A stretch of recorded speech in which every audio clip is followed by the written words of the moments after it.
विद्यानंद। थाली में राखी भैया हो तोरा बान्हब साचे। थाली में राखी भैया हो तोरा बान्हब साचे। आरती उतारी के बान्हब हाथी भैया हो तोरा बान्हब साचे। आरती उतारी के बान्हब हाथी भैया हो तोरा बान्हब साचे। डिब्बा में चंदा आरती उतारी के करब चंदा। डिब्बा में चंदा आरती उतारी के करब चंदा। माथे लगाई के करब वंदा आरती उतारी के करब चंदा। माथे लगाई के करब वंदा आरती उतारी के करब चंदा।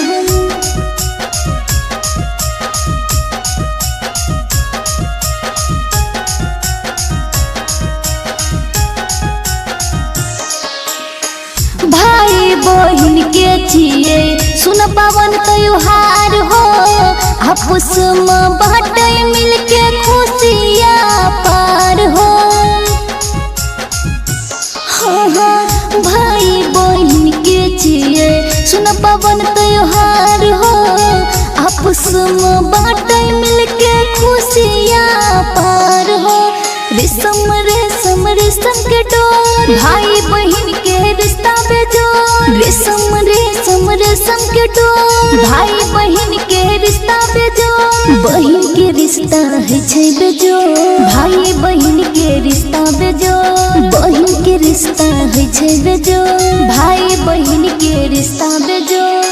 थाली में राखी भैया हो तोरा बान्हब साचे। थाली में राखी भैया हो तोरा बान्हब साचे। आरती उतारी के बान्हब साचे भैया हो तोरा बान्हब साचे। आरती उतारी के बान्हब साचे भैया हो तोरा बान्हब साचे।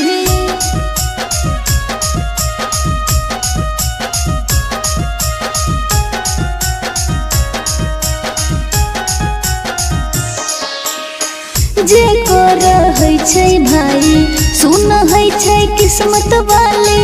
जे कर है नहीं भाई राखी नहीं बंधाले। हाँ जे कर है छै भाई सुन है छै किस्मत वाले। जे कर है नहीं भाई राखी नहीं बंधाले।